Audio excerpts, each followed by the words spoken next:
want you to have access to teams to when you are running a neutral site event at your facility, or if you are a conference and you're running a neutral site championship event, or if it is a championship event with some neutral teams coming in. One thing you can do within the CMS, create a schedule that you then will be able to put in and automatically pull in recaps, box scores, videos, all of that stuff, live stat links, all of that as you add them to the games themselves. So I'm just going to show you here really quickly how to do this. Clients can do this without the help of the support team. So we're on a site now, and we're going to go to sports, and we're going to go to women's basketball because we've given ourselves some access to a few women's basketball teams. So you see in here that there is a file called tournament.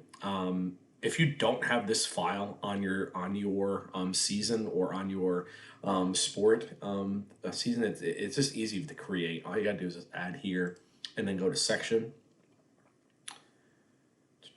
There it is right there. And then I'm just gonna do tournament copy for this one. For that, okay. And click continue. Just so we have a place to put that away from your actual season itself.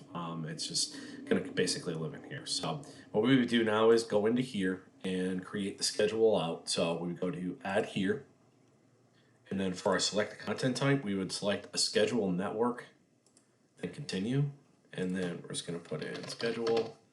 And then we are going to name this 2022 NCAA Division 3 Women's Basketball first and second round, because that's the example that we're going to show from last year.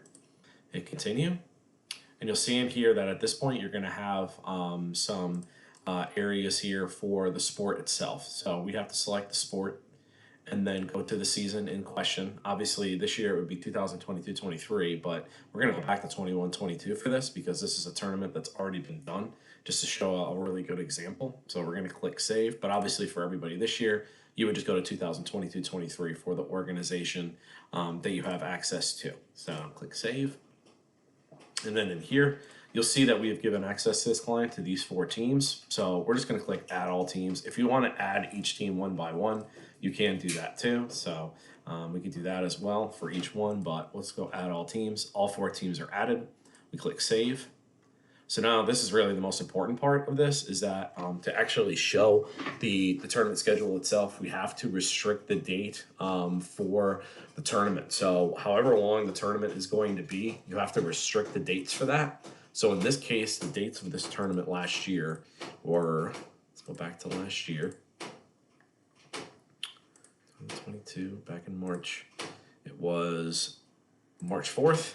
And I always would do it when I was in support, and even when I was a client, do it out a few days. This tournament ended on the 5th, but I did it out to the 6th, just in case there's an issue with weather or anything like that. But obviously it could be however many days you want it to be. It can be the days in question here. The games were played on the 4th and the 5th, but I extended it out to the 6th in the initial setup just because you just don't know what's going to happen, obviously, with games getting postponed and all of that. But you have to select this to get it to show.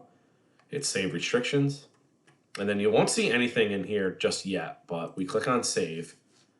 And then eventually when we go to this, we will see that all these games have popped up. When we click on view, there's a schedule right there with scores of the games from March 4th and then the score of the game from March 5th with everything into here moving forward. You can see there's box score, a video link, photos link, recap, all of that got pulled into here before the game started. Live stat links are all in here, preview stuff, all of that was in here. And then this could be obviously distributed out wherever you need it to be. You can link it on your actual website itself, and it could really be kind of a one-stop kind of place for people to go to, especially if it is a tournament with a lot of teams and a lot of games.